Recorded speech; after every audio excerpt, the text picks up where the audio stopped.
And one of the areas of marketing, for example, are the festivals. And this coffee festival, for example, is a marketing outlet, and it's also an opportunity for us to bring people from all walks of life to see what the products are, to have an interest in acquiring elements of it, but more importantly, to consume more of it. Because tourism is a consumption-driven activity, as you know. That's all the tourists love. It travels to consume and consume. So the more products you have for consumption, is the more the dollar will stay in your destination, and is the more the value of tourism will be realized by all.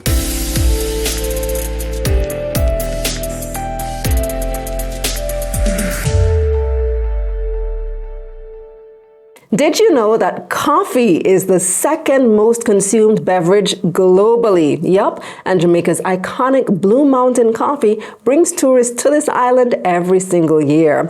Well, last weekend was the 6th annual Jamaica Blue Mountain Coffee Festival, and Team KRM was there along with EXIM Bank to bring you all the highlights. I'm Kalila Reynolds, and it's time for another episode of Money Moves JA, brought to you in partnership with EXIM Bank's Business Advisory Service, giving you the tools to grow your business.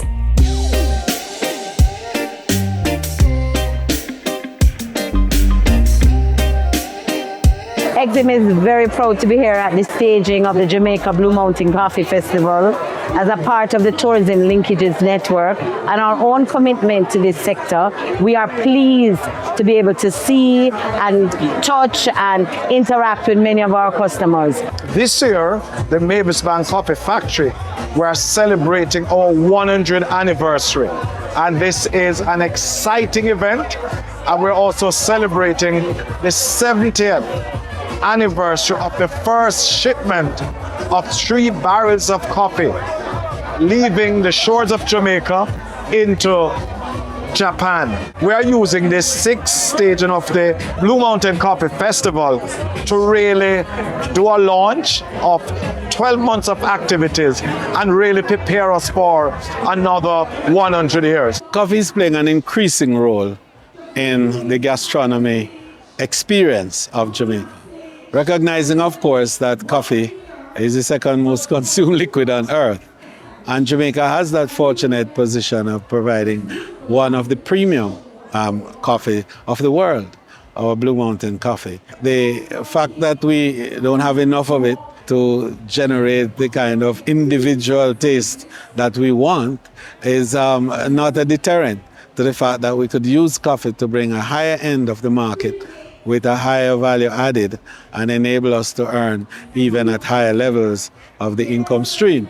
So we have been promoting Blue Mountain coffee as being a premium brand, of course, and Jamaica as the only place in the world where you can truly get the authentic Blue Mountain coffee.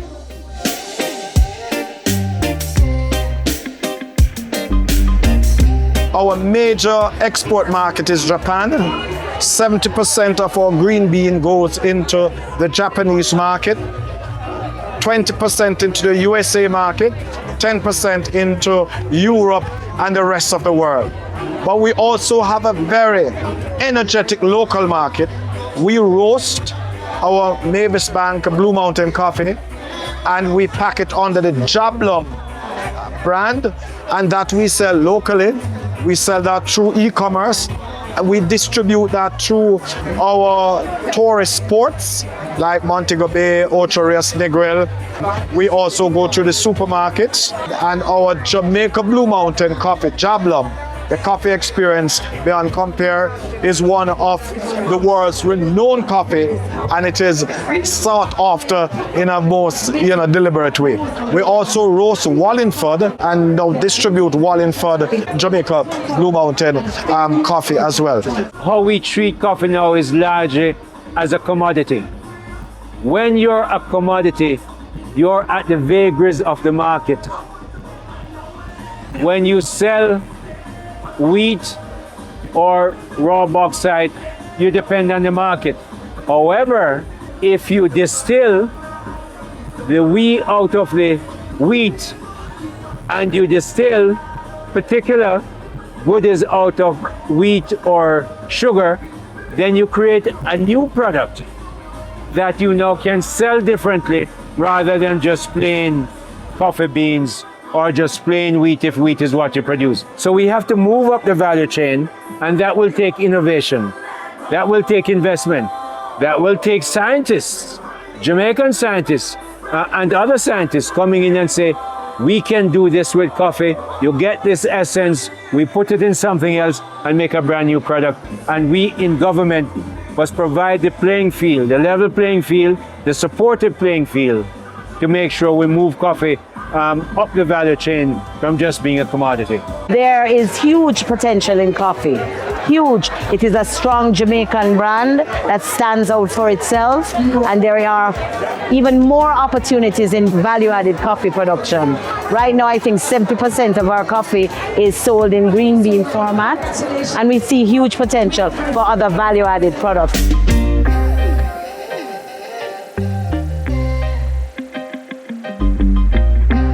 We're also seeking to set up coffee shops. Like we have a coffee shop at Jablong Coffee House, which is 2 Oxford Road. We have one at Dolphin Cove. We have just partnered with ROK to open a coffee shop. We have Choco Cove, Choco Jablom at Island Village, and we have Falmouth and the Falmouth Pier, Jablom working with Tortuga. So we are looking to expose our consumers to the Jamaica Blue Mountain coffee experience all along the value chain. But more importantly, I think we need to benefit from the value chain of coffee, which is a huge and long and lucrative value chain that we have not been capturing.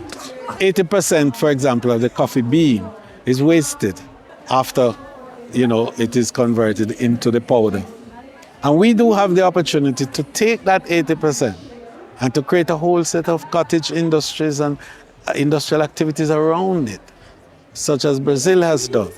We saw a bit of that this morning as we walked through the different booths and see how our small entrepreneurs have used coffee to create products around it. We saw coffee candles, coffee scrubs, we saw coffee soaps, coffee essence, because coffee perfume.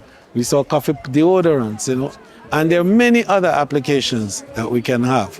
We can make materials from the coffee plant and from its bark and from oils from its leaves and so on and so forth. So there's so many more things we can do with coffee.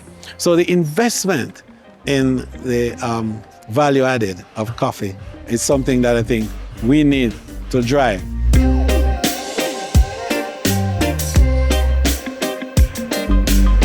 We're trying to encourage small and medium-sized enterprises involved in coffee, and they are here. We're seeing coffee candles, coffee creams, coffee drinks. All of those have a huge opportunity to help us promote brand Jamaica, and EXIM is here to help. We established a tourism linkage network, the purpose of which was to encourage suppliers of various elements of the tourism demand chain. So we had 3 objectives in developing this strategy. One was to build capacity to create new products and better products. The second was to provide funding, capital, financing to enable those products to now have an opportunity for upscaling and for the use of better technology and to create greater levels of production and productivity. And thirdly, marketing, to provide the markets for it. And one of the areas of marketing, for example, are the festivals. And this coffee festival, for example, is a marketing outlet, and it's also an opportunity for us to bring people from all walks of life to see what the products are, to have an interest in acquiring elements of it, but more importantly, to consume more of it.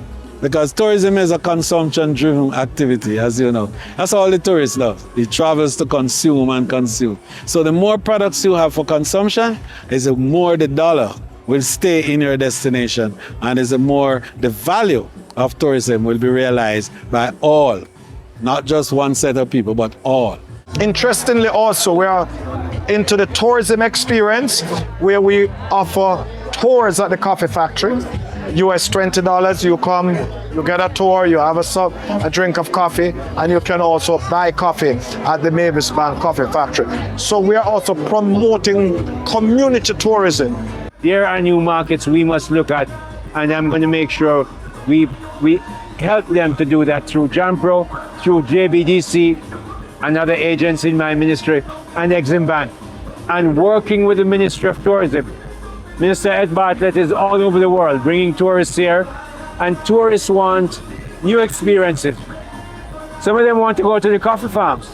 Some of them want to see that sometimes donkeys carry the coffee because the hill is so steep.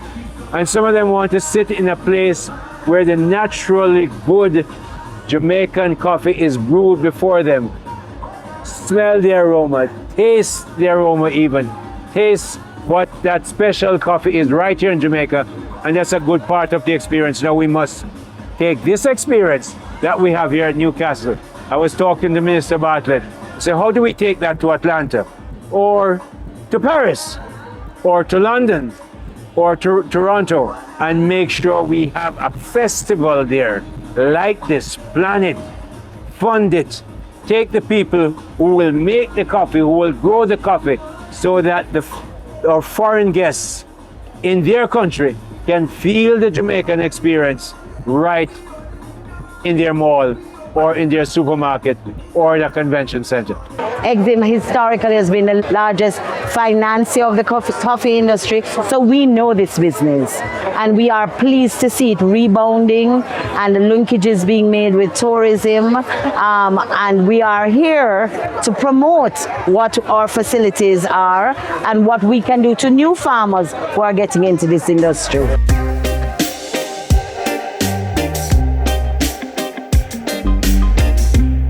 That's it for this episode of Money Moves JA, brought to you in partnership with EXIM Bank's Business Advisory Service, giving you the tools to grow your business. Visit their website at eximbankja.com to learn more, and of course visit my website, KalilaReynolds.com, for a summary of this episode. See you next time.